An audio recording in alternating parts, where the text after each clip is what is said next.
ஆகாயம் வாய்ஸ் நேயர்களுக்கு வணக்கம். இன்றைக்கு நம்மோடு நேர்காணலுக்காக பத்திரிகையாளர் கோட்டீஸ்வரன் அவர்கள் நம்மோடு இணைந்திருக்கிறார். வணக்கம். 2 மேயர்கள் ஒரே நாளில் ராஜினாமா பண்ணது தான் மிகப்பெரிய அளவுள்ள விவாத பொருளாக மாறி இருக்குது. ஏற்கனவே ஆளுங்கட்சி கவுன்சிலர்களே அந்த மேயருக்கு எதிராக பல்வேறு புகார்கள் அளிச்சிருந்ததை நம்ம பார்த்துட்டு இருந்தோம். தொடர்ச்சியாக அமைச்சர்கள்லாம் சமாதான பேச்சுவார்த்தையில் ஈடுபட்டிருந்ததை பார்க்க முடிஞ்சது. இந்த சூழலில் தனிப்பட்ட காரணங்களுக்காக ராஜினாமா அப்படிங்கிற செய்தி தான் முன்னிறுத்தப்படுது. உண்மையிலே என்ன நடந்தது?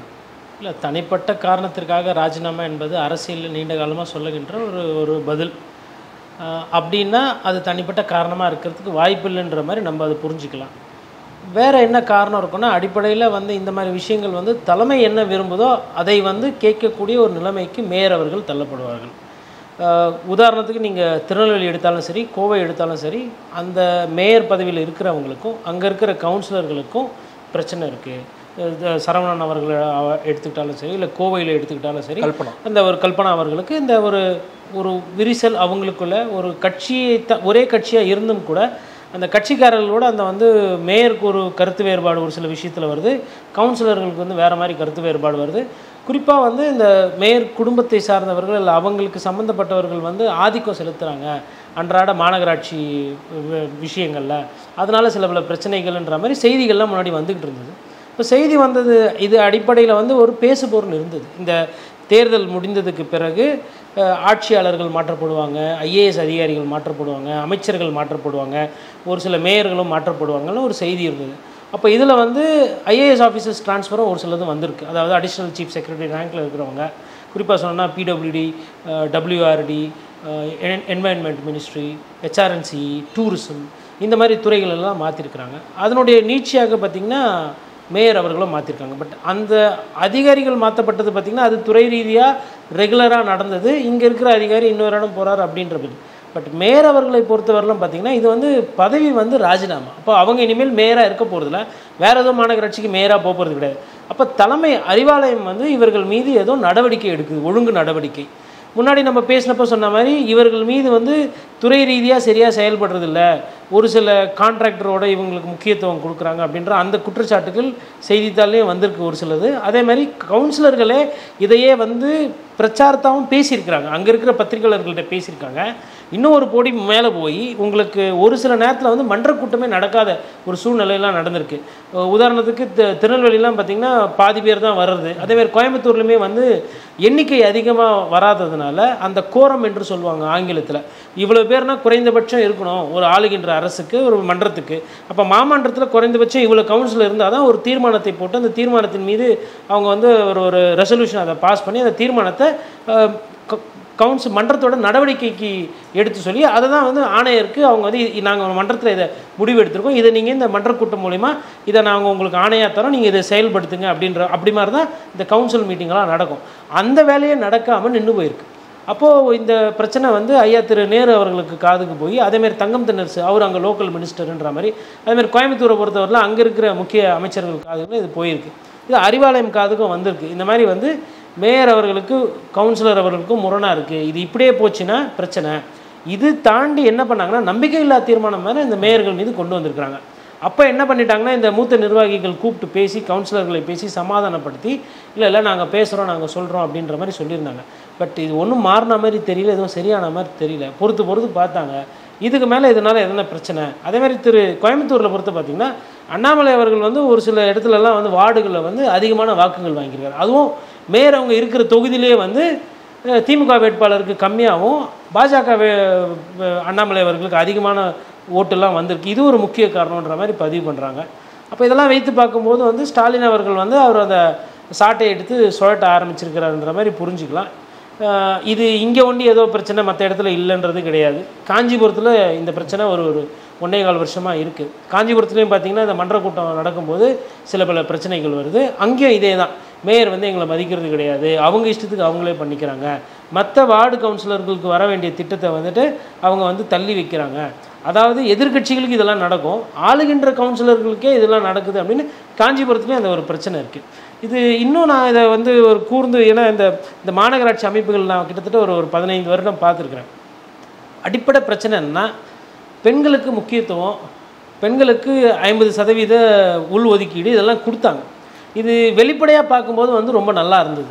இதனுடைய இன்னொரு பிரச்சனை என்னன்னு பார்த்தீங்கன்னா, நிறைய இடத்துல இந்த பெண் கவுன்சிலர்களோட கணவன்கள், அவங்களோட தம்பிமார்கள், அப்புறம் அவங்களோட தகப்பனார் இல்லை மாமனார், இவங்க தான் அங்கே லோக்கலில் அரசியல் பண்ணுறாங்க. இப்போ இது என்ன பண்ணிருச்சுன்னா, திமுகவுக்கு ஒரு கீழ் லெவலில் ஒரு கெட்ட பேரை உருவாக்கிச்சு. இப்போ ஒரு கவுன்சிலரை காட்டிவிட்டு அந்த அந்த குடும்பத்தில் இருக்கிற ஒரு பெண்மணியை கவுன்சிலர் ஆக்கியிருப்பாங்க. அதை வைத்து அந்த உறுப்பினர்கள் எல்லாம், நான் கவுன்சிலர் கணவர், நான் கவுன்சிலரோட தம்பி, நான் கவுன்சிலர் வந்து எங்கள் அண்ணி, கவுன்சிலர் வந்து என் மருமக, இப்படி சொல்லிவிட்டு ஆளுக்கு பஞ்சாயத்து பண்ணி என்ன ஆகுதுன்னா, இது அங்கங்கே கெட்ட பேர் வருது. ஒன்று. இரண்டாவது என்ன ஆகுதுன்னா, அங்கே ஒரு வட்ட செயலாளர் இருப்பார், கவுன்சிலர் வந்து வேறு ஒரு குடும்பம், வட்ட செயலாளர் வேறு ஒரு குடும்பம். அப்போ என்ன ஆகுதுன்னா, வட்ட செயலாளர் வந்து அவர் வந்து கான்ட்ராக்டர்னால் என்ன வந்து பார்க்கணும், ஒரு ஹோட்டல் அங்கே திறக்கிறாங்கன்னா என்ன வந்து பார்க்கணும், ஒரு பில்டிங் கட்டுறாங்க, ஒரு கனெக்ஷன் வாங்கணும்னா என்ன வந்து பாருங்கன்னு வட்ட செயலாளர் ஒரு சைடு கெடுபிடி பண்ணுறாரு அங்கே இருக்கிறவங்கள. இன்னொன்று கவுன்சிலர் வந்து நான் தான் கவுன்சிலரு, அவர் என்ன அப்படின்னு சொல்லிட்டேன். அப்போ என்ன ஆகுதுன்னா, ஒரே வார்டில் ரெண்டு குரூப்பாக செயல்படுது. இது அடிப்படையில் கீழே ஒட்டுமொத்த தமிழ்நாட்டில் நிறைய இடத்துல திமுகவுக்கு வந்து இது ஒரு பிரச்சனையே இருக்குது. இந்த பிரச்சனை வந்து ஏதோ காஞ்சிபுரத்தில் இருக்குது, திருநெல்வேலியில் இருக்குது, கோயம்புத்தூரில் இருக்குன்னு சென்னையிலுமே இருக்குது. ஓகே, சென்னையிலே இருக்குது. இப்போ நீங்கள் ஒரு வார்டுன்னு எடுத்திங்கன்னா, சேர்மனு, பகுதி செயலாளர், வட்ட செயலாளர், அதுக்கப்புறம் கவுன்சிலர், இப்போ 4 பேர் முக்கியத்துவம். இதே பெரிய பில்டிங்கு, பெரிய கட்டடமாக இருந்தால் அப்போ அங்கே வந்து மாவட்ட செயலர், சட்டமன்ற உறுப்பினரோட பிரச்சனை வேறு. இப்போ ஒரு 6 பேர், ஒரு ஒரு ஒரு ஓனர், அவர் வந்து ஒரு ஒரு கடை வச்சுருக்கிறார், இல்லை ஹோட்டல் நடத்துகிறாரு, இல்லை ஒரு விடுதி நடத்துகிறாரு, 6 பேர் டிசைனாக போயிட்டு விசிட்டிங் கார்டை கொடுத்து வந்து பாருங்கள், பில்டிங் முடிஞ்சிடுச்சா, ஹோட்டல் ஒழுங்காக போதா, இந்த மாதிரி கேள்வியெல்லாம் கேட்குறாங்க. இது வந்து ஏதோ நம்ம இல்லாததை ஒன்றெல்லாம் சொல்லலை, இது இந்த மண்ணில் ஊறின ஒரு விஷயம்.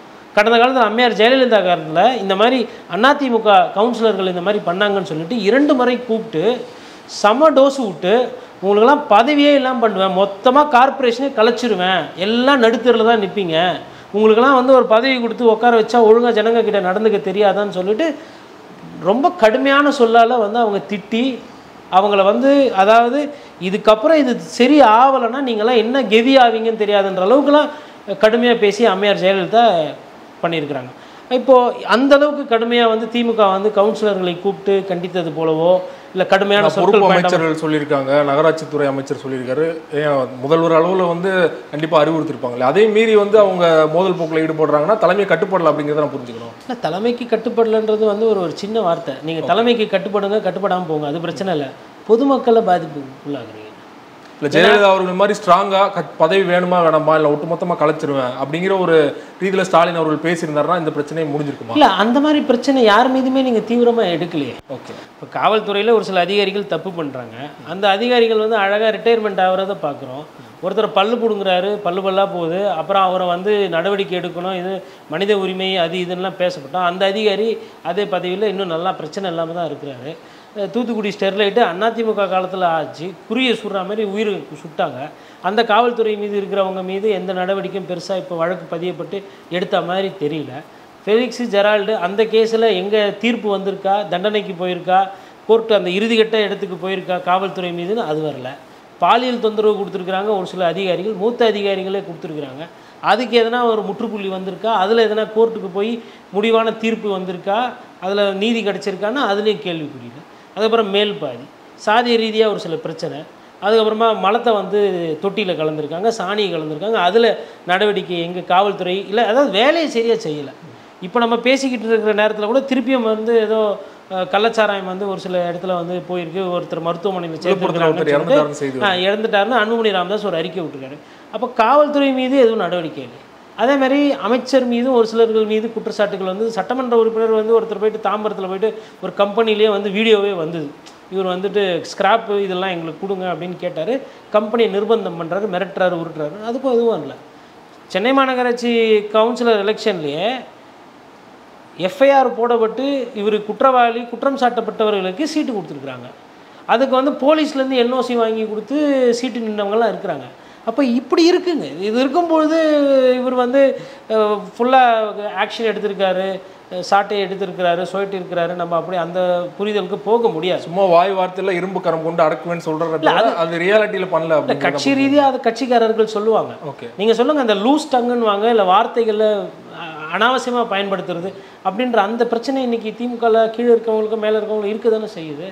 நீங்கள் முதல்வர் ஸ்டாலின் அவர்கள் வந்து கண்ணியமாக பேசுகிறாரு, அவர் மீது எந்த குற்றச்சாட்டும் இல்லை, அவர் மீது ஊழல் இல்லை அப்படின்னு சொல்லிட்டு அதை மையமாக வைத்துட்டு அதற்கு கீழே நடக்கக்கூடிய தவறுகள் நீங்கள் எவ்வளோ நாள் தள்ளி போடுவீங்க? உதாரணத்துக்கு மணல் வந்து நிறைய இடத்துல வந்து அள்ளி போயிருக்கு, கொல்ல போயிருக்குன்னு சொல்லிட்டு அமலாக்கத்துறை தேடிக்கிட்டு இருக்கு.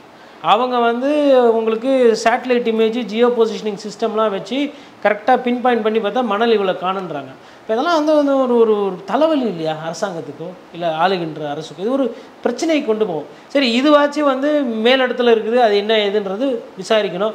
ஒருவேளை அரசியல் பழிவாங்குதலுக்காக பிஜேபி கூட இதை வந்து பண்ணலாம், அதுக்குள்ளே நான் போகல. பட் இந்த கவுன்சிலர் பிரச்சனைன்றது சாமானிய மக்களை பாதிக்குது. போட்ட ரோடையே போடுறது, அதுக்கப்புறம் சிமெண்ட் ரோட்டில் போடுறது, அதுக்கப்புறம் ஒரு சின்ன கடை குட்டியோண்டு வெளியில் வந்திருந்தால் போதும், ஒரு 1.5 அடி 2 அடி அங்கே போய் நிற்க வேண்டியது, ஃபோட்டோ எடுத்துக்க வேண்டியது, ஃபோட்டோ எடுத்து ஜேஇக்கு அனுப்ப வேண்டியது. இந்த கடை அது மாதிரி போயிருக்கு, உடனே ஜேஇ என்ன பண்ணுவார், நோட்டீஸ் அனுப்புவார்.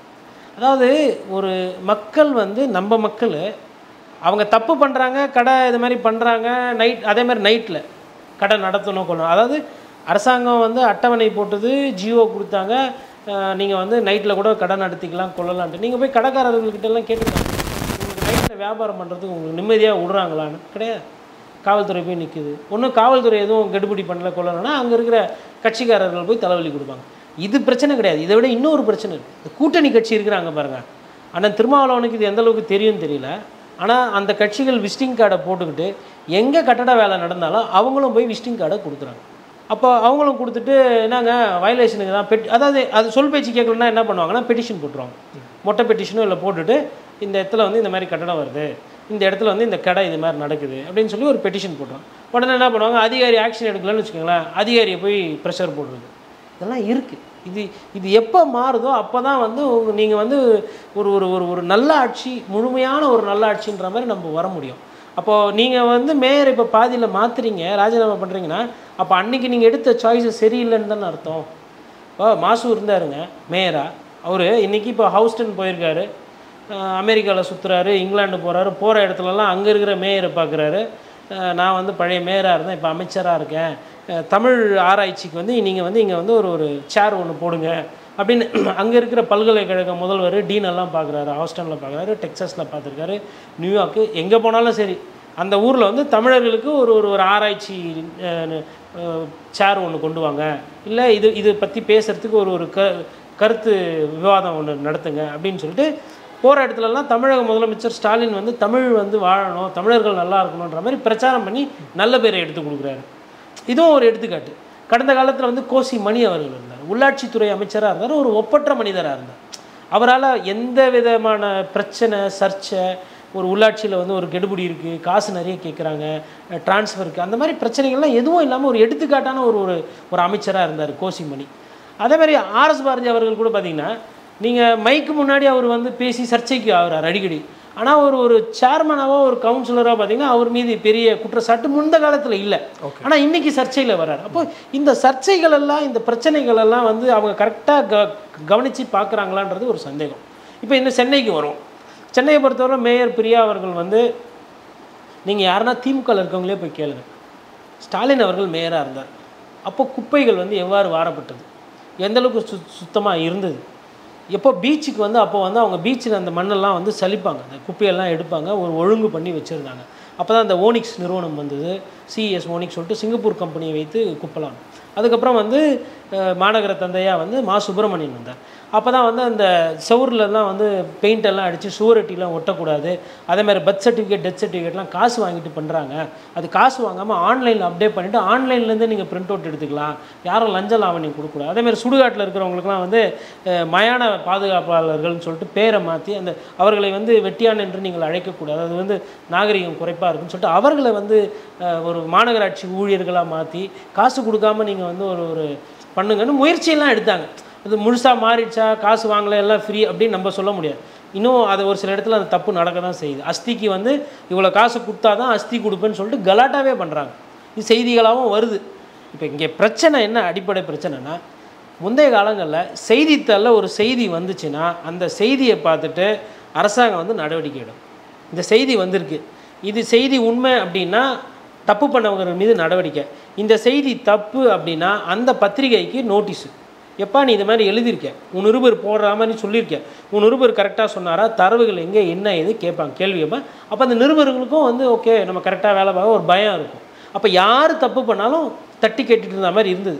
இப்போ சமீப காலமாக என்னென்னா அந்த அளவுக்கு வந்து அந்த செய்தித்தாளை பார்க்குறது, இந்த லோக்கல் இன்டெலிஜென்ஸு கேதர் பண்ணி நடவடிக்கை எடுக்கிறது அதெல்லாம் இல்லை. அது சரியாக இல்லைன்னா இந்த தப்புகள் வரும். இதை நீங்கள் மைக்ரோ லெவலில் பண்ணாதான் எந்த ஒரு ஆட்சியுமே தொடர முடியும். இது நீங்கள் சரியாக பண்ணலைன்னா இதனால் கெட்ட பேர் தான். நீங்கள் என்ன தான் 1000 ரூபா கொடுங்க, என்ன தான் மகளிரை வந்து இது பண்ணுங்கள், இது ஒரு சைடு நீங்கள் எடுக்கிற நல்ல பேர், இது ஒரு சைடு கெட்ட பேரை ஆக்கிக்கிட்டே தானே போகுது. அதனால் மேயர் பிரியா அவர்களை வந்து முதல்வர் ஸ்டாலின் அவர்களுடையும் மா சுப்பிரமணியம் அவர்களோட ஒப்பிட்டீங்க இல்லையா? முதல்வர் ஸ்டாலின் அவர்கள் மேயராக இருக்கும்போது அவருடைய தந்தை வந்து முதல்வராக இருந்தார், அவருக்கு நிறைய சப்போர்ட் இருந்திருக்கும். மாசு அவர்கள் வந்தபோது கூட ஸ்டாலின் அவர்கள் சப்போர்ட்டில் தான் அவரும் செயல்பட்டார் இல்லையா? இப்போ மேயர் பிரியா அவர்கள் வந்து தன்னிச்சையாக அவரால் செயல்பட முடியலையா? அவர் ஒரு எக்ஸ்பீரியன்ஸ் இல்லாது, அதுதான் அந்த பிரச்சனை காரணமாக? உண்மையான காரணம் என்ன?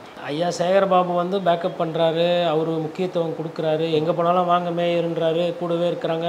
முதலமைச்சரோட எல்லா நிகழ்ச்சியிலையும் மேயருக்கு முக்கியத்துவம்லாம் கொடுக்கப்படுது. இங்கே அடிப்படையில் என்னென்னா இது சமூக நீதிக்கு உண்டான ஒரு தீர்வு. நாங்கள் வந்து ஒரு பெண் மேயரை வந்து அதுவும் ஒரு பட்டியலின இதிலிருந்து கொண்டு வந்து நாங்கள் வந்து ஒரு புரட்சி பண்ணியிருக்கிறோன்ற மாதிரிலாம் சொன்னாங்க. அன்றைக்கி தேதியில் அன்றைக்கி நம்மளுமே அதை ஆதரவு பண்ணி இது வந்து ஒரு நல்ல முயற்சின்னு தான் பத்திரிகையாளர்கள் எல்லாமே பேசினாங்க. இப்போ 2 மணி நேரம் 1.5 மணி நேரம் மழை பெஞ்சுதுன்னா தண்ணி நிற்கிதா நிற்கலையா? இதுக்கு மேயர் ஒண்டி குறை சொல்கிறது ஒரு சைடு இருக்கட்டும். இன்னொன்று மேயராக இருக்கிற பிரச்சனை என்னன்றதை நான் சொல்கிறேன். பூரா இடத்துல மெட்ரோ ரயில் நோண்டி போடுறாங்க, எல்லா இடத்துலையும் சிமெண்ட்டை போட்டு எல்லா இடத்துலையும் பைப்பு அங்கங்கே உடையுது, காவா தண்ணி குடி தண்ணியோட கலக்குது. இந்த பிரச்சனை இருக்குது. சைதாப்பேட்டில் ஒரு உயிரிழப்பு ஆகிப்போச்சு, அண்ணன் மா சுப்பிரமணியன் அவர் தொகுதியிலே நடந்திருக்கு. இந்த பிரச்சனைகள்லாம் இருக்குது. அப்போ ஒரு மேயர் வந்து இதை சரி செய்ய முடியாது. அப்போ மேயர் அவர்கள் என்ன பண்ணணும்னா இந்த மாதிரி பிரச்சனை இருக்குதுன்னு சொல்லிட்டு மற்ற போர்டு மீட்டிங்லலாம் போய் ஏறுன்னு ஏறணும், வச்சு அதிகாரிகள்லாம் வந்து பெண்டு எடுக்கணும். நீங்கள் செய்யலைன்னா நான் அவருக்கு அந்த முழுமையான அதிகாரம் இருக்குன்னு நினைக்கிறீங்களா? இது அப்போது கொண்ட வச்ச லைட்டில் போகிறது, அந்த நாட் 1 மேயரோட சீரியல் நம்பர் அந்த காரில் அதெல்லாம் போடுறதுக்கு, செங்கோலை வச்சுக்கிட்டு போகிறதுக்கெல்லாம் அதிகாரம் இருக்கா? மேயராக கவுன்சில் மீட்டில் அவர் தன்னிச்சையாக செயல்பட விட்றாங்கன்னு நினைக்கிறீங்களா? ஏன் பண்ணக்கூடாதுன்னு நான் கேட்குறேன். எங்கே ஒரு 10 ஒரு இந்த 2 மாதத்துக்கு 3 மாதத்துக்கு ஒருத்தரை சஸ்பெண்ட் பண்ணியிருந்தா கூட ஒரு 10 பேரை சஸ்பெண்ட் பண்ணியிருப்பாங்க. 10 பேரை சஸ்பெண்ட் பண்ணால் ஆட்டோமேட்டிக்காக மேயர் மேலே ஒரு மதிப்பு வரும், ஒரு பயம் வரும். எத்தனை டெண்டரை இவங்க கேன்சல் பண்ணியிருப்பாங்க. நான் சொல்கிறது எல்லாமே மாசு செஞ்சுருக்கிறார், நான் சொல்கிறது எல்லாமே சைதை துரைசாமி செஞ்சுருக்கிறாரு. அப்போது அது அலங்கார பதவி இல்லை. நான் அதை தான் திருப்பி சொல்கிறேன். இப்போ திரௌபதி முர்முவை நமக்கு வந்து பட்டியலின ஜனாதிபதின்னு கொடுத்துருக்குறாங்க. அந்த திரௌபதி முர்முவால் என்ன கிடைக்குது மக்களுக்கு? நான் தான் கேட்குறேன். நீட்டு குறித்து தீர்மானம் போட்டால் கையெழுத்து போட மாட்டாங்க. அப்போ பொம்மை அலங்கார பதவி. இந்த பொம்மை அலங்கார பதவிகளை பண்ணிவிட்டு நாங்கள் வந்து இப்போ மாற்றம் பண்ணிட்டோம், சமூக சீர்திருத்தம் பண்ணிட்டோம்னு சொல்லிட்டு இந்த பழைய தேஞ்சு போன டேப்பி எவ்வளோ நாளைக்கு எல்லா கட்சியும் சொல்லுவீங்கன்னு தான் நான் கேட்குறேன். நான் வந்து என்ன கேட்குறேன்னா இப்போது அது நீங்கள் சொன்னது அவங்கள ஏன் ஆக்கணும் அப்படின்னப்போ சொன்னது. நான் என்ன இப்போ பார்க்குறேன்னா மேயரோட செயல்பாடுகள் சரியாக இல்லை அப்படின்ற மாதிரி நான் புரிஞ்சுக்கிறேன். ஏன் நான் அதை புரிஞ்சுக்கிறேன் அப்படின்னா பதவி ஏற்ற உடனே நம்ம இந்த பேச்சை பேசலை. இன்னொன்று வர்றது இன்னும் மழை காலம் 2 மாதத்தில். நான் சொல்கிறேன் மெட்ரோ வாட்டரும் மெட்ரோ ரயிலும் மேயரோட பெயரை கெடுக்க போகிறாங்க. அதற்கு உண்டான வேலைகள் அவர்களுக்கு தெரியாமல் செஞ்சுக்கிட்டு இருக்கிறாங்க. எல்லா இடத்துலையும் வந்துட்டு பார்த்திங்கன்னா ஸ்டாம் வாட்டர் ட்ரெயின் இன்டர்லிங்க் ஆகலை. நீங்கள் அதிகாரிகள் கேட்டால் ஆயிடுச்சின்பாங்க. நீங்கள் பாருங்கள், மழை வரும், மழை நம்ம எங்கேயும் போகிறது இந்த பதிவு இருக்கும். நான் வந்து ஒரு மாநகராட்சி கவர் பண்ண ஒரு ரிப்போர்ட்டராக எனக்கு தெரியும். 200 வார்டு 425 ஸ்கொயர் கிலோமீட்டர்லேருந்து அது பெருசானதுலேருந்து 15 ஜோனாக இருந்தது, 10 ஜோனாக இருந்தது, 15 ஜோனாக இருந்ததுலேருந்து தெரியும். இன்றைக்கி இருக்கிற பரப்பளவுக்கும் இன்றைக்கி இருக்கிற ஜனத்தொகைக்கும் இன்றைக்கி இருக்கிற இந்த இன்ஃப்ராஸ்ட்ரக்சர் பத்தாது. இவங்க என்ன பண்ணுறாங்கன்னா அடிப்படையில் மாநகராட்சின்னு மாற்றிடுறாங்க, ஆனால் அங்கே உட்கட்டமைப்பு மாற்றுறது கிடையாது. இன்றைக்கி திருவத்தூர் ஜோனில் பார்த்திங்கன்னா அதுக்கு தேவையான அளவுக்கு ஆட்கள் இருக்கானா? இல்லை. நாய் பிடிக்கிறாங்களா? குறைந்தபட்சம் நீங்கள் கேளுங்க. நாய் வந்து கணக்கெடுப்பு, அது எடுப்பு, இது எடுப்பு. கடந்த காலத்தில் நாய் வந்து வெறி பிடிச்சிருக்கு அப்படின்னா அந்த நாயை வந்து ஊசி போட்டு கொன்னுருவாங்க. அதற்கு ஒரு கணக்கு மெயின்டைன் பண்ணுவாங்க. இந்த நாய்க்கு வெறி பிடிச்ச மாதிரி, இன்றைக்கி வெறி பிடிச்ச மாதிரி இருக்குன்னு நாய் எத்தனை நாய் இவங்க கணக்கெடுத்து ஊசி போட்டு கொன்னுருக்குறாங்க. எல்லா நாயும் கொல்ல சொல்லலை. சட்டம் படித்தவன், நானும் வந்து மிருகங்களை நேசிக்கக்கூடியவன். தமிழக ஃபாரஸ்ட் டிபார்ட்மெண்ட் நிறைய சென்சஸ் போய் நான் கருத்து கணிப்பில் பங்கேற்கிறவன் தொடர்ந்து. நான் சொல்கிறேன், இவங்க அந்த நாய் விஷயத்தில் சரியாக கையாளுறது கிடையாது. மாடு வேறு அங்கங்கே பலர் முட்டுகிறத பார்க்க முடியும். பிரச்சனை கிடையாது. மாடு முட்டுது. மாடு ஏன் முட்டுது? ஏன்னா மாடுக்கு வந்து முன்னே மேய்க்கால் புறம்போக்கு இடம் இருந்தது, அது போய் மேய்ஞ்சுது. மாடு ஒரு சைடு மேயும், மனுஷன் ஒரு சைடு போவோம். இன்றைக்கி ரெண்டும் ஒன்றாகி போச்சு. அதுக்கு ஒரு கொட்டாயில் போட்டு அமுக்கிட்டு அது வெளியில் விட்டோன்னா அதுக்கு பயம். வெளியில் வந்து நான் ஹார்னு சத்தம் பைக் சத்தம்னா நம்ம திமிரிக்கிட்டு ஓடுது.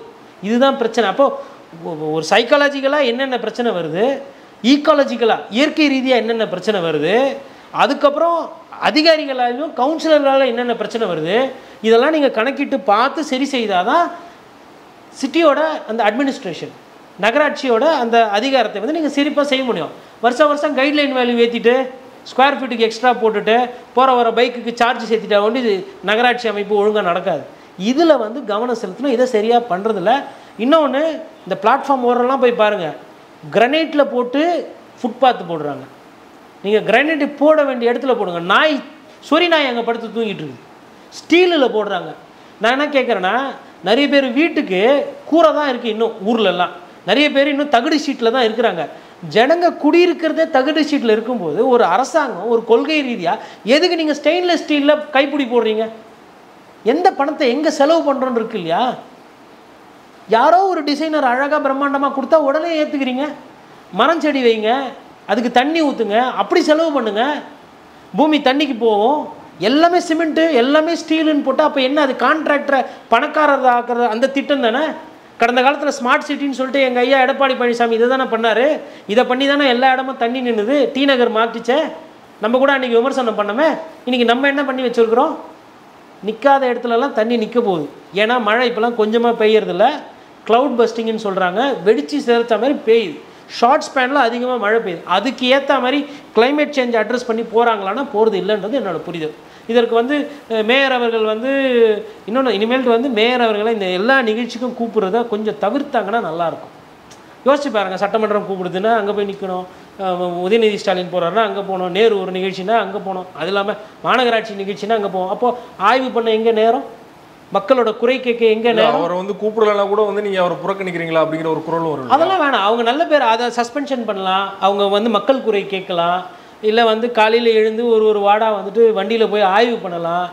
நைட்டு இன்ஸ்பெக்ஷன் பண்ணலாம். பண்ணிவிட்டு யாருன்னா வேலை சரியாக செய்யலைன்னா அவர்கள் மீது நடவடிக்கை எடுக்கலாம். அதாவது அருமையான வாய்ப்புங்க இது. பேர் எடுக்கிறதுக்கும் அந்த அவங்க சார்ந்திருக்கிற கட்சிக்கு நல்ல பேரை கொண்டு போய் சேர்க்கறதுக்கும் அருமையான வாய்ப்பு. அவங்க வந்து ஒரு மேயர் அவர்கள் வந்த பொழுது எல்லாருமே ஒரு ஆச்சரியத்தோடு பார்த்தாங்க. புதுசாக இருக்கிறாங்க, ஒரு இளம் வயதுக்கு சொந்தக்காரங்க.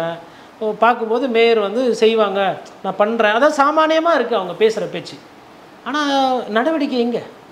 அப்போ இல்லை. அப்போ நீங்கள் எதனா சொல்லுங்கள். இப்போ சென்னை முழுவதும் விட்டுருங்க. காஞ்சிபுரம் இருக்கிறாங்க, காஞ்சிபுரம் மேயர். தாம்பரம் மாநகராட்சி ஆக்குனீங்க.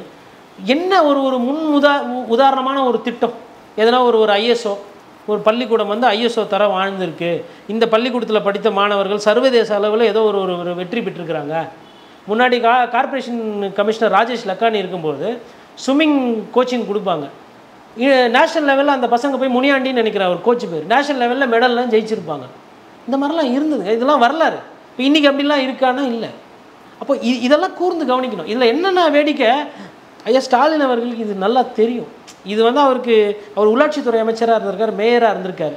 மேபி அவரோட கவனத்துக்கு கொண்டு போகாமல் அதிகாரிகள் மறைக்கிறாங்களா, என்னென்ன நடக்குதுன்னு தெரியல. ஆனால் சரியில்லை, அவங்களே இன்றைக்கி 2 மேயரை மாற்றிருக்காங்க, 3வது மேயரை மாற்ற போகிறாங்கன்ற மாதிரி சொல்லுவாங்க. அப்போ இது என்ன காட்டுது? நம்ம சொல்கிறதா அவங்க பண்ணிகிட்டு இருக்கிறாங்க. நம்ம வெளிப்படையாக பேசுகிறோம், அவங்க பேச மாட்டாங்க. அவங்க உள்ளே வச்சு மூடி மழுப்புறாங்கன்ற மாதிரி எடுத்துக்கலாம். ஏற்கனவே கள்ளக்குறிச்சி பிரச்சனையை வந்து சட்டசபையில் வந்து எதிர்க்கட்சிகள்லாம் எப்படி எடுத்துகிட்டு போனாங்க, தொடர்ச்சியாக போராட்டம் பண்ணதை பார்க்க முடிஞ்சது. இப்போ இந்த சூழலில் 2 மேயரை மாற்றிருக்கிறது வந்து மேலும் மேலும் ஸ்டாலின் அவர்களுக்கு பின்னடைவாக தான் இருக்கும். இல்லை, அது பின்னடைவு கிடையாது. எதிர்க்கட்சிகள் மாதிரி தான் ஆயிடுச்சு. கரெக்ட். எதிர்க்கட்சிகள் பேசுவாங்க, அதை பற்றி வாதம் பண்ணுவாங்க. மேயரை ஏன் மாற்றினீங்க, எதுக்கு மாற்றிங்கன்னு கேட்பீங்க. மேயர்கள் இந்த மாதிரி மேயரை மாற்றினீங்கன்னா மக்கள் உங்களை கொண்டாடுவாங்க. ஓகே, ஆன்டி இன்கம்பன்சியை ஹெல்ப் பண்ணும். இது வந்து ஒரு ஸ்ட்ராட்டஜி. அதாவது இப்போது நீங்கள் பார்த்தீங்கன்னா நிறைய காலத்தில், கடந்த காலத்தில் அதிமுகவில் கூட ஒருத்தர் மாவட்ட செயலராக இருப்பார், ஒருத்தர் அமைச்சராக இருப்பார். 3 வருஷம் 4 வருஷத்துக்கு விட்ருவாங்க, ஃப்ரீயாக கண்டுக்கவே மாட்டாங்களா. 2 வருஷத்துக்கு விடுவாங்க. 2 வருஷம் அவர் மீது விமர்சனம் வருதுன்னும் போது நம்ம அவரை மாதிரி அடுத்த ஆளை போடுவாங்க. அப்போ என்ன ஆகிடும்னா, அந்த மக்கள் மீது இருக்கிற அந்த கோவம் லைட்டாக கனியும். ஒருவேளை அடுத்து வரவர் நல்லா சிறப்பாக செயல்பட்டார்னா அந்த நல்ல பேர் அவருக்கு வந்துடும். புதுசாக செய்கிறவருக்கும் வரும், முதலமைச்சர் நடவடிக்கை எடுத்தாருன்ற மாதிரி வரும். அதனால் நீங்கள் ஒரே ஆளை வந்து சரியாக பண்ணுறவங்கள மாற்றினா அது தப்பாகிடும். குற்றச்சாட்டு எங்கெங்கே வருது, எங்கெங்கெல்லாம் சரியில்லை அப்படின்றதோ அதை நீங்கள் வந்து மாற்றணும். இன்றைக்கி ஆக்கிரமிப்புன்றது எல்லா இடத்துலையும் இருக்குது. நேற்று கூட வந்துட்டு ஒரு வழக்கறிஞர் வந்து உயர்நீதிமன்றத்தில் போய்ட்டு ஆக்கிரமிப்பு பற்றி பேசும்போது நாங்கள்லாம் கொடுக்குறோன்றாங்க கோயில் சம்மந்தமாக. அப்போ அந்த வழக்கறிஞர் என்ன சொல்கிறாரு, இல்லை எல்லா டிபார்ட்மெண்ட்டையும் கொடுக்க சொல்லுங்கள், பிடபிள்யூடியை கொடுக்க சொல்லுங்கள், WRDயை கொடுக்க சொல்லுங்கள், கலெக்டரை கொடுக்க சொல்லுங்கள், அதுக்கப்புறமா வந்து கோயில் நிர்வாகம் HRNC கொடுக்க சொல்லுங்கன்றாரு. அப்போ என்னென்னா கிட்டத்தட்ட திருவண்ணாமலை நினைக்கிறேன் 33 கோயில் நிலங்கள் இல்லை கோயிலுக்கு சம்மந்தப்பட்ட அந்த குளங்கள் அது ரெண்டுமே ஆக்கிரமிப்பில் இருக்குது. அதாவதுங்க கோயிலுக்கு போகிறவங்க கும்பிட்டுட்டோம், கும்பிடாமல் போட்டோம், உங்களுக்கு நம்பிக்கை இருக்கட்டும், இல்லாமல் போட்டோம். ஆனால் கோயில் சார்ந்த குளங்கள் இருக்குது பாருங்கள், அது வந்து அந்த ஏரி கண்மாயெலாம் வந்து உங்களுக்கு தேவை, அது பாதுகாக்கும். அதுதான் வந்து உள்ளூர் விவசாயத்தை வந்து தூக்கி பிடிக்கும். அதுதான் வந்து உங்களுக்கு லோக்கலில் தண்ணி பிரச்சனை வராமல் பாதுகாக்கும். அதுதான் வந்து நீங்கள் வந்து அந்த 100 நாள் வேலைவாய்ப்பு திட்டத்துக்கு பயன்படுத்தலாம். அப்போ அதை ஆக்கிரமிப்பு பண்ணிவிட்டு இல்லை அதை வந்து நீங்கள் சட்டப்படி எதுவும் நடவடிக்கை எடுக்காமல் எடுத்துகிட்டு என்ன ஆட்சி அது? இப்போ இந்த பிரச்சனைகள்லாம் இருக்குது. இதெல்லாம் வந்து அவங்க எந்தளவுக்கு இதெல்லாம் நான் பேசுகிறது எல்லாமே மைக்ரோ லெவல் பிரச்சனை, கீழே கிராமங்களில், ஊராட்சிகளில், ஒன்றியங்களில், வார்டு லெவலில் இருக்கக்கூடிய பிரச்சனைகள். இந்த பிரச்சனைகளை தீர்வு செய்தால்தான் இவர்களுக்கு வந்து அந்த கடந்த காலத்தில் என்ன வாக்கு விகிதாச்சாரம் கிடச்சோ அது திரும்ப கிடைக்கும். இல்லை எங்கள் கவுன்சிலருங்கெல்லாம் இப்படி தான் இருப்பாங்க, எங்கள் வட்ட செயலர்லாம் இப்படி தான் இருப்பாங்க அப்படின்னா இவங்க பாதிப்பு உள்ளாகிற அந்த பொதுமக்கள் இருப்பாங்க இல்லையா, அது பாதிப்புன்றது வெள்ளம் வந்து தேங்கி நிற்கிது 2 நாள் ஆகிட்டு அதை நடவடிக்கை எடுக்கலனாலும் பாதிப்பு தான். வீட்டுக்கு வெளியில் குப்பை இருக்குது, ஒரு மாதமாக வரல, இல்லை ஒரு கம்பத்துக்கு பக்கத்தில் ஒரு மரம் சாயிற மாதிரி இருக்குது, அந்த மரத்தை சொல்லியும் வெட்டலை அப்படின்னா இதெல்லாமும் பாதிப்பு தான். நாய் பிரச்சனை இருக்குன்னா நாய் பிரச்சனை ஒன்று இருக்கிறது அப்படின்றதே அவங்க இதுவரையிலும் அரசாங்கம் வந்து உணர தவறி இருக்குது. நான் சொல்கிறது ஒட்டுமொத்த தமிழகத்தில் சொல்கிறேன், சென்னை ஒண்டி செல்லலை. அப்போ அதற்கு ஒரு ஆய்வு, ஏன் வந்து நாய் பெருக்கமாக இருக்குது, ஏன் இப்படி நடக்குது, இதை பற்றி எதுவுமே கிடையாது. ஒரு காலத்தில் வந்துட்டு அம்பத்தூரில் வந்துட்டு ஒரு வகையான பூச்சி வந்து ஒன்று பெருசாகிட்டு இருந்தது. அப்போ அந்த பூச்சிக்கு என்ன தீர்வு கொண்டுறது அப்படின்றது ஒரு பிரச்சனை. அது வந்து கொசுவா இல்லை ஈயான்ற சந்தேகம் இருந்தது. அப்போது பெஸ்ட் கண்ட்ரோலில் இருந்து போய் பார்க்குறாங்க, அவங்களுக்கு தெரியாதில்ல, அக்ரிகல்ச்சர் யூனிவர்சிட்டியிலேருந்து வந்து பார்க்குறாங்க, அப்புறம் IIS இந்தியன் இன்ஸ்டியூட் ஆஃப் சயின்ஸ்லேருந்து பார்க்குறாங்க, அப்புறம் என்டமாலஜிஸ்ட் ஒருத்தர் வந்துட்டு போய் பார்க்குறாரு, அப்புறம் ப்ரொஃபஸர் நரசிம்மன் சார் சொல்லிட்டு உங்களுக்கு வந்து அவர் வந்து அந்த தாவரவியல் இதிலெல்லாம் ரொம்ப கெட்டிக்காரர், அவர் முக்கியமானவர். இவங்கெல்லாம் போய் பார்த்துட்டு அப்போக்கி வந்து அன்றைக்கி சுகாதாரத்துறை அமைச்சர் ராதாகிருஷ்ணன் தான், அது அதிகாரி ராதாகிருஷ்ணன் தான் இருந்தார் நினைக்கிறேன். பார்த்துட்டு அப்போ அம்மையார் ஜெயலலிதா வந்து ஒரு சொல்கிறாங்க, பேசாமல் வாத்து விட்டா என்ன, வாத்தை விட்டு ட்ரை பண்ணி பார்க்கலாமேன்றாங்க. அப்போது யோசிக்கிறாங்க, சரி முதலமைச்சர் சொல்கிறாங்கல்ல என்ன ஆகிட போகுதுன்னு சொல்லிட்டு வாத்தை விட்றாங்க. வாத்தை விட்டோன்னா அந்த பூச்சியோட தன்மை குறையுது. அப்புறம் வாத்து இன்னும் அதிகமாக வாத்து விட்டோன்னா அது ஒரு சக்ஸஸ் ஸ்டோரி. அது வந்து டெக்கன் கிரானிக்கலில் பதிவு பண்ணிருக்கு. இப்போ இது ஏன் இன்றைக்கி சொல்கிறேன்னா, இன்றைக்கி காலையில் ஒரு செய்தி நாமக்கல் பக்கமாக எங்கள் கோயம்புத்தூர் எந்த இடம் தெரியும் எனக்கு சரியாக ஞாபகம் இல்லை, ஊர் பூரா ஈ வந்து சாரையாக வருது. அங்கே இருக்கிற பொதுமக்கள் சொல்கிறாங்க, பக்கத்தில் இருக்கிற கோழி வளர்க்குற ஒரு நிறுவனம் இருக்குது, அந்த தனியார் நிறுவனத்தில் சரியாக அவங்க பராமரிக்க மாட்டேன்றாங்க, ஒரே கழிவுகள்னால ஒரே நாற்றம் இருக்குது, ப்ளஸ் இந்த வந்து அங்கேருந்தான் பெருகுதுன்றாங்க. இப்போ இந்த பிரச்சனை வந்து பார்க்கும்போது ஏதோ ஒரு பிரச்சனை மாதிரி இருக்கும். இப்போ இது கொஞ்சம் இன்னும் பெருசாச்சுன்னா காலரா வரலாம் இட்டு போய் விட்டுரும். ஈயால் வரக்கூடிய நோய் என்ன, அதுக்கப்புறம் நோய் வந்ததுக்கப்புறம் கொசு கடிக்க, கொசுவால் மற்ற நோய் வரும், உங்களுக்கு டெங்கு சிக்கன்கினே அப்போ வெக்டார் ஆகிடும். அப்போ அதனால தான் சொல்கிறேன், இந்த சின்ன பிரச்சனைகள் இருக்குது பாருங்கள், இதை வந்து கூர்ந்து கவனிக்கும். அப்போ நிர்வாகம் ஒரு சைடு, இந்த கவுன்சிலர்கள் மீது மேயர்கள் மீது நடவடிக்கை ஒரு சைடு, அதுக்கப்புறம் ஒரு முன்மாதிரியான ஒரு உள்ளாட்சி, அது அடுத்தது ஃபியூச்சரிஸ்டிக் விஷன். இப்போ ஜெர்மனியை பார்த்து ஒரு டெக்னாலஜி எடுத்துக்கிறது, சிங்கப்பூரை பார்த்து ஒரு டெக்னாலஜி எடுக்கிறது, அந்த மாதிரிலாம் விஷயங்கள் நான் இப்போ எதுவுமே பார்க்குறதும் இல்லை, கேள்விப்படுறதும் இல்லை. முந்தைய காலத்தில் வந்துட்டு அதெல்லாம் பண்ணாங்க. லண்டன் போனார் ஒரு காலத்தில், இது துரைசாமி போயிருக்கிறாரு, மா சுப்பிரமணியன் போயிருக்கிறாங்க, அதுக்கப்புறம் திரு ஸ்டாலின் அவர்கள் போயிருக்கிறாங்க. வெளிநாடு போய் அங்கே இருக்கிற டெக்னாலஜிலாம் பார்த்துட்டு அந்த டெக்னாலஜியெல்லாம் கொண்டு வந்து பண்ணணும், ஜெர்மனி மாதிரி மாற்றணும், சிங்கப்பூர் மாதிரி மாற்றணும், இங்கிலாந்தில் இருக்க அந்த நதியை போல் இங்கே மாற்றணும், இதெல்லாம் பேசுனாங்க கடந்த காலத்தில். இப்போது அந்த மாதிரி ஒரு பேசு பொருளே இல்லை. இப்போ இருக்கிற மேயர் கூட ஸ்பெயின் போனாங்கன்னு நினைக்கிறேன், போயிட்டு வந்துட்டு நாங்கள் வண்டியெல்லாம் மாற்ற பாருங்க. ஆனால் நான் என்ன கேட்குறேன்னா, நடவடிக்கை எங்கே? குறைந்தபட்சம் அம்மா உணவகங்களே வந்து சரியா இல்லை, நிறைய இடத்துல அம்மா உணவகங்கள் மூடி இருக்காங்க, அந்த சாப்பாடு சரியில்லைன்ற மாதிரி. அப்போ இதெல்லாம் வந்து கொஞ்சம் கூர்ந்து கவனிக்கணும். இதெல்லாம் வாக்கு அரசியல். இதை நீங்கள் சரி செய்யாமல் விட்டிங்கன்னா இது உங்கள் வாக்கு வங்கியை பாதிச்சிடும். பேசிக்கிட்டு இருக்கும்போது நாயை பற்றி குறிப்பிட்டீங்க. நாயை பற்றி குறிப்பிட்டோன்னே RS பாரதி அவர்கள் பேசினது தான் வந்து நினைவுக்கு வருது. சமீபத்தில் நாய் கூட வந்து BA பட்டம் வாங்கிடுது அப்படின்னு சொல்லியிருந்தார். கடந்த காலங்களில் கூட பார்த்தீங்கன்னா உயர்நீதிமன்றங்களில் நீதிபதி ஆகிறது வந்து திராவிட இயக்குனர் போட்ட பிச்சை அப்படின்னு சொன்னது சர்ச்சையானது. தொடர்ச்சியாக சர்ச்சையாகவும் தெரிஞ்சே இந்த மாதிரி பேசிகிட்டு இருக்காரு அவர். அண்ணன் வந்து ஒரு மூத்த அரசியல்வாதி. எப்பயுமே வந்து அவருக்கு வந்து ஒரு கவுன்சிலராக இருந்தப்போ சரி, அவர் வந்து ஒரு முனிசிபல் சேர்மனாக இருந்தப்போ சரி, நானே போய் அவரை பார்த்துருக்குறேன், நிறைய பத்திரிகையில் பேட்டியெல்லாம் எடுத்துருக்கிறேன், அவர்கிட்ட பேசியிருக்கிறேன். எப்பயுமே கண்ணியமாக பேசக்கூடியவர், ஒரு வார்த்தையெல்லாம் யாரையும் வந்து இது பண்ண மாட்டார். ஆனால் அன்னைக்கு இருந்ததுக்கும் ஐயா இன்னைக்கு இருக்கிறதுக்கும் பார்த்திங்கன்னா இந்த வித்தியாசம் அதிகமாக இருக்குது. ஏன் எதுக்கு என்னன்றது நமக்கு தெரியல. ஆனால் கண்டிப்பாக இப்படி பேசுகிறது வந்து ஒரு சர்ச்சை தான். அதாவது டிகிரி எடுத்தது வந்து ஒரு அக்ரிணை அல்ல. அந்த பட்டத்துக்கு சொந்தக்காரர் ஒரு மாணவியோ இல்லை மாணவனோ, ஒரு 20-22 வயது இளைஞர். அவரை போயிட்டு நீங்கள் உரிமையில் பேசுகிறதோ அது வந்து இவங்களுக்கு என்ன ஆகிப்போச்சுன்னா, இப்போ சாதாரணமாக இப்போ அப்படி கேஷுவலாக பேசும்போது ஒரு சில நேரத்தில் அந்த நாவ் தவறி வர்றது ஒரு சில நேரத்தில் வரலாம். நம்ம வீட்டில் யார் யார் எப்படி பேசுகிறாங்கன்றது நம்ம போய் பார்க்க முடியாது, நம்ம போய் கேட்க முடியாது. அது நமக்கு அந்த உரிமை அல்ல. பொது வழியில் இவ்வளோ கேமரா இருக்கும்போது, அதுவும் ஒரு திமுக போன்ற ஒரு பெரிய கட்சியில் இருக்கும்போது இந்த மாதிரி அவர் பேசுகிறதுன்றது அது ஒரு முகசலிப்புத்தன்மை ஏற்படுது. இது வந்து தேவையில்லாமல் பிஜேபிக்கு அதிமுகக்கெலாம் அவங்க அரசியல் பண்ணுறதுக்கு இதெல்லாம் தீனி கொடுக்குறது. எதுக்கு மற்றதெல்லாம் பேசுகிறீங்க, நாங்கள் யாரையும் மதிக்க மாட்டோம், நாங்கள் அப்படி தான் பேசுவோம், இதையும் சேர்த்து பேசுங்க அப்படின்ற மாதிரி. இதில் என்னென்னா இப்போது அந்த மாதிரி பேசிட்டும் அது ஒரு அதை பற்றி அவங்க வந்து உணர்கிற மாதிரி தெரியல. கொஞ்ச நாளைக்கு முன்னாடி ஐயா திரு துரைமுருகன் பார்த்திங்கன்னா கிக்கு பற்றி பேசியிருப்பார். அரசாங்கம் கொடுக்குற மதுவில் வந்து கிக்கு இல்லை, கள்ளசாராயத்தில் தான் கிக்கு இருக்குது. அது ஒரு நகைச்சுவை, அதில் உண்மையாக இருக்குது. அவர் பொய் பேசல, அவர் வந்து இதை போட்டு கொடுத்த மாதிரி ஆயிடுச்சு. ஆமாம், அவர் பொய் பேசலை. பட் அதை தாண்டி பாருங்கள், அது வந்து அரசாங்கத்துக்கு ஒரு தேவையில்லாத ஒரு ஒரு ஒரு ஒரு சர்ச்சையை உருவாக்கி விடுதில்ல. அரசாங்கம் கொடுக்குற மதுவில் கிக்கு இல்லை அதனால தான் அப்படின்னும் பொழுது அப்போ கள்ளசாராயத்தை நீங்கள் வந்து ப்ரொமோட் பண்ணுற மாதிரி இருக்குல்ல பேச்சு. அது மாதிரி அது இதில் உண்மையை பேசியிருக்கிறாரு, தப்பாக பேசலை. அது அவருக்கு பழக்கம் இருக்காது. ஆனால் அங்கே இருக்கிறவங்க சொல்லியிருப்பாங்க, ஏன்பா இப்படி குடிச்சு உடம்ப நாசம் பண்ணிக்கிறப்போ அவங்க சொல்லியிருப்பாங்க, ஆமாம் நீங்கள் கொடுக்குற சாராயத்தில் வந்து விலை ஜாஸ்தி, அதில் ஒன்றும் இல்லை அப்படின்னு இருப்பாங்க. அதான் அண்ணன் சொல்லியிருக்கிறாரு. இதுக்கு முன்னாடி ஐயா முத்துசாமி அன்றைக்கே சொன்னார், நாங்கள் அந்த பாக்கெட்டில் போட்டு விற்கிறோம், டெட்ரா பாக்கெட்டில் போட்டு விற்கிறோம், விலை கொஞ்சம் கம்மியாகும், அவன் வாங்கி குடிச்சிட்டு போவான், பாட்டில் போட்டு உடைக்க மாட்டான், காலில் குத்தாதுன்னு சொன்னாங்க. அன்றைக்கி அவர் சொன்னப்போ அவரை எல்லாம் கிண்டல் பண்ணி நாங்கள் மதுவை ஒழிப்போம் கிழிப்போம் எல்லாம் பேசிட்டு இன்றைக்கி அதை ஒரு தீர்வாக திரும்பி பார்க்குறாங்க. ஒருத்தர் ஒரு சில நேரத்தில் லாஜிக்கலாக ஒரு சிலது பேசுவாங்க. பூரண மதுவிலக்கு என்பது இலக்காக இருக்கலாம், பட் அதை அடைய முடியுமா, இன்றைக்கி இருக்கிறவர்களை வைத்து அது சாத்தியமா அப்படின்னு பார்க்கும்போது சாத்தியம் இல்லை. இதற்கு தான் அன்றைக்கி அண்ணன் முத்துசாமி ஒரு ஐடியா கொடுத்தாரு, ஒரு அமைச்சர். ஆனால் அதை வந்து அன்றைக்கி வந்து அவரை வந்து பாட்டாளி மக்கள் கட்சி அதிமுகலாம் அவரை கிண்டல் பண்ணி ஒரு ஒரு சர்ச்சைக்கு உள்ளாக்கி அதை ஒரு நகைச்சுவை பொருளாக்கி கடந்து போயிட்டாங்க. இன்றைக்கி அதையே திருப்பி அந்த சொல்யூஷனை இப்போ கன்சிடர் பண்ணுறாங்க. என்ன கேட்டால் அந்த டெட்ரா பேக்கெட் வந்துட்டு பாதிப்புக்குள்ளான மாவட்டங்கள் இருக்கு இல்லைங்களா, அந்த கள்ளசாராயம் அந்த மாதிரி இடத்துல கொஞ்சம் மலிவான தரமான ஒரு ஒரு கூப்பிலையோ அந்த பேக்கெட்டில் டெட்ரா பேக்கெட்டில் போட்டு கொடுத்தாங்கன்னா கண்டிப்பாக அது ஓரளவுக்கு வந்து பாதிப்பை குறைக்குன்ற அந்த நம்பிக்கை பார்க்கலாம். இது நிதர்சனமான லாஜிக்கலான ஒரு சொல்யூஷன். ரொம்ப நன்றி சார், உங்கள் நேரத்தை ஒதுக்கி பல்வேறு தகவல் எங்களோட பகிர்ந்து கொண்டீங்க. மிக்க நன்றி. நன்றி. இது போன்று அரசியல் சார்ந்து எக்ஸ்க்ளூசிவான வீடியோக்களை தொடர்ந்து காண ஆகாயம் வாய்ஸ் சேனலை சப்ஸ்கிரைப் பண்ணுங்கள்.